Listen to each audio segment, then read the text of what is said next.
जिन्नों से हम अगर कुछ माँगते हैं तो क्या जिन्न हमें वो चीज़ देते हैं या ये जिन्न होते क्या हैं? चादर चढ़ाने से, पुष्प डालने से, कुछ मंत्र पढ़ने से, जो भी उनके मंत्र होते हों, हुँ। वहाँ से ऐसा कुछ होने वाला नहीं है। जो भी होगा अपने सनातन से होगा। मौलवियों पर हमें भरोसा करना चाहिए, ख़ास तौर से सनातनियों को। नहीं, बिल्कुल नहीं, हुँ। 1% भी नहीं। हुँ। क्या वो पंडित के पास आते हैं? हुँ। क्या वो शक्ति को मानते हैं, शिव को मानते हैं? नहीं मानते। तो हमारे लोग क्यों जाते हैं वहाँ? हुँ। कैसे हैं आप सभी? बहुत-बहुत स्वागत है आप सभी का हमारे स्पेशल हमारे ख़ास एपिसोड में। मैं आप सभी के साथ हूँ कंचन। आज के इस एपिसोड में दोस्तों हम बात करने वाले हैं कुछ ऐसी चीज़ों के बारे में जिसमें आप लोग फँस चुके हैं। मैं पूरा आपको खुलकर बताती हूँ। बहुत से लोगों ने भगवान पर विश्वास करना बंद कर दिया है और शायद यही वजह है जिसकी वजह से आजकल वो दर-दर भटक रहे हैं। कोई जिन्न के पास जा रहा है, कोई किसी मस्जिद में जा रहा है, कोई किसी पीर के पास जा रहा है। लोगों को समझ ही नहीं आ रहा है कि उनको लाइफ़ में करना क्या है?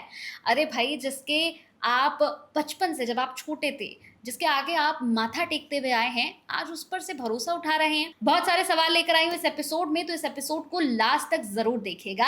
मेरे साथ जाने-माने कथावाचक और माँ बगलामुखी के परम साधक आचार्य भरत जी हैं। बहुत-बहुत स्वागत है आचार्य जय जी। माई। आचार्य जी, जैसे आज मैंने शुरुआत की है, मैंने बहुत से लोगों को देखा है, जो हमारे सनातन धर्म के होने के बाद भी जिन्नादों के पास मैंने उन्हें चक्कर लगाते हुए देखा है। मैं बड़ा खुलकर बताऊँ तो मैंने कुछ वक़्त पहले जब मैं फ़िरोज़शाह कोटला गई थी, मैं सिर्फ़ जी। घूमने के लिए गई थी। लेकिन मैंने वहाँ पर लोगों को जो है, वहाँ बैठकर न जाने वो क्या कर रहे थे, जिसे देखकर मैं बड़ा भौचक्का रह गई, हैरान रह गई कि ये कर क्या रहे हैं?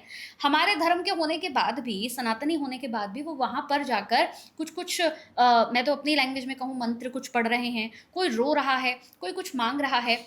ये क्या है? मतलब क्या जिन्नों से हम अगर कुछ माँगते हैं तो क्या जिन्न हमें वो चीज़ देते हैं या ये जिन्न होते क्या हैं? इसके बारे में बताएँ। कुछ नहीं, ये सब जिसको दफनाया जाता है, जा कर के वहाँ हुँ। लोग चादर चढ़ाते हैं, बहुत हुँ। सारी चीज़ें करते हैं। ये दुर्भाग्य है हमारा। हुँ, बिल्कुल। हमारे 33 कोटि देवी और देवता हैं। हुँ। भगवान शिव के पास जाइए, कृष्ण के पास जाइए, राम के पास जाइए, श्री हनुमान जी के पास जाइए, देवियों के पास जाइए, देवताओं के पास जाइए। ये सब छोड़ कर के आप वहाँ अगर आप जा रहे हो, तो ये हुँ। दुर्भाग्य है। और हुँ। वो दुर्भाग्य के प्रतीक कुछ सनातनी ही हैं, कुछ तथाकथित सो कॉल्ड हुँ। वो हैं, वो जाते हैं। कुछ नहीं है, वहाँ से कुछ नहीं मिलने वाला है हुँ। और भटकोगे। हुँ। वहाँ से कुछ नहीं मिलने वाला। आप अगर कुछ अगर मिलने वाला है तो अपने भगवान के समक्ष जाइए आप, और कहीं भी जाएँ आप, हुँ। भगवान की उपासना करें, हुँ। देवी की उपासना करें, शिव की उपासना करें, शक्ति की उपासना करें, हुँ। तभी कुछ मिलेगा आपको। हुँ। उनको जो दफना दिए जाते हैं, हुँ। वहाँ चादर चढ़ाने से, पुष्प डालने से, कुछ मंत्र पढ़ने से, उनके जो भी उनके मंत्र होते हों, हुँ। वहाँ से ऐसा कुछ होने वाला नहीं है। हुँ। जो भी होगा अपने सनातन से होगा, हुँ। अपने भगवान से होगा। हुँ। जाने की वहाँ ज़रूरत नहीं है। जो जा रहे हैं तो उनसे निवेदन करूँगा, वहाँ ना जाएँ। हुँ। इसके साथ एक और चीज़ हमने देखी है आचार्य जी, जैसे हमने देखा है कि लोग क्या करते हैं, कई मौलवियों के पास चक्कर लगाते हुए मैंने उन्हें देखा है, फिर वहाँ पर जाकर वो कहते हैं कि आप ये चीज़ ले आओ, ये मैं दफ़ना दूँगा या ये मैं करके आ जाऊँगा। क्या किसी मौलवियों पर हमें भरोसा करना चाहिए, ख़ास तौर से सनातनियों को? नहीं, बिल्कुल नहीं, हुँ। 1% भी नहीं। हुँ। क्या वो पंडित के पास आते हैं? हुँ। क्या वो शक्ति को मानते हैं, शिव को मानते हैं? नहीं मानते। हुँ। तो हमारे लोग क्यों जाते हैं वहाँ? हुँ। अगर तंत्र की शक्ति देखनी है तो बगलामुखी से जुड़िए। हुँ। मंत्र की शक्ति देखनी है तो ये तो इतनी देवी और देवताओं के मंत्र हैं, उनसे जुड़िए आप। हुँ। वहाँ क्यों भटक रहे हो आप? हुँ। वो मुर्दे को जगाते हैं। हुँ। उनका जो जिंद इत्यादि का जो कॉन्सेप्ट है, वो जो जा करके उसको जागृत करते हैं, हुँ। और वही जिंद होता है। हुँ। वो भूत है। हुँ। भूत को पूजने से मोक्ष की प्राप्ति नहीं होगी। हुँ। आप सनातनी हो आप, तो आप शिव को पूजिए, शक्ति को पूजिए, हुँ। कृष्ण को पूजिए, राम को पूजिए, हुँ। अपने भगवान की तरफ आप जाइए। हुँ। वहाँ भूतों को चादर चढ़ाने से, पुष्प चढ़ाने से कुछ होने वाला नहीं है, हुँ। बल्कि जाकर के आप मिसयूज करेंगे आपका वो लोग। हुँ। वहाँ बिल्कुल मत जाइए। मैं तो हमेशा कहता हूँ, हुँ। कथाओं में भी कहता हूँ मैं, हुँ। वहाँ मत जाइए, आप कुछ नहीं मिलने वाला आपको। हुँ। अच्छा, कई बार जैसे देखा है कि ऐसी जगहों से जब आप आचार्य जी आते हैं तो कहते हैं कि जब आप आते हैं तो कई बार कोई जिन्न आपके पीछे लग कर आ जाता है, जो आपको फिर बड़ा परेशान करता है, आपके साथ फिज़िकल भी होता है और आपके साथ संबंध भी बनाता है रात के समय। तो क्या ये सत्य होता है कि अगर ऐसी जगहों पर हम जाते हैं तो ये जिन-जिन्नात जो हैं ये पीछे भी लग जाते हैं ये हमारे? उन्हीं की आत्मा, जैसे अपने यहाँ कॉन्सेप्ट भूतों का है, हाँ। वही सब चीज़ें हैं कि वो भटकते रहते हैं। हुँ, उनके यहाँ उनको जिन्न बोलते हैं, अपने यहाँ जिसे भूत बोलते हैं ना, हुँ, वो जागृत करते हैं उसे। हुँ, वाम मार्गी साधना वो भी मानी जाती है। तो वो जा करके वो छोड़ा जाता है। वो भी भूतों जैसे ही होता है और फिजिकल भी होता है वो। हुँ, वो आता है तो घर हुँ, में आग भी लगाता है, घर में जा कर के बहुत तंग करता है, लोगों को पागल बनाने की कोशिश करता है। हुँ, तो हर इलाज जो है, हर प्रश्न का जो उत्तर है, हर समस्या का जो समाधान है, वो शक्ति उपासना है। हुँ। ठीक है। अच्छा आचार्य जी, जैसे एक और चीज़ मैं आपसे पूछूँगी यहाँ पे, बहुत से लोग जो हैं, हुँ। वो अपने घर को बंद करके चले जाते हैं 1-1 महीने के लिए, 40-40 दिनों के लिए। तो कहते हैं कि जब कोई भी घर बहुत लंबे समय तक बंद रहता है या वहाँ पर कोई रोशनी नहीं होती, दिया नहीं जलता, तो वहाँ प्रेतों का वास हो जाता है। तो क्या ये सत्य है? क्योंकि बहुत से लोग जो इस एपिसोड को देख रहे हैं, वो 1-1 महीने के लिए अब्रॉड चले जाते हैं, घर उनका बंद रहता है, कोई पूजा-पाठ नहीं, कोई रोशनी नहीं। क्या ऐसा सत्य है? बिल्कुल सत्य है। अच्छा। जिस घर में अंधेरा होगा, हुँ, जिस घर में कोई व्यक्ति नहीं होगा, यहाँ तक देवी जी आप हुँ, आसन अगर बिछा करके आप चले जाइए। हुँ, कितने साधक ऐसे लोग होते हैं कि क्या करते हैं कि पूजन पाठ करेंगे, आसन को बिछा हुआ छोड़ करके चले जाएँगे। हुँ, 1 घंटे के बाद आएँगे, फिर से बैठेंगे, फिर वो मन हुँ, नहीं लगेगा। हुँ, क्यों? क्योंकि प्रक्रिया है कि जब हम बैठ कर के जाएँ, तो आसन को मोड़ करके जाएँ, ताकि हुँ, कोई बैठ ना पाए।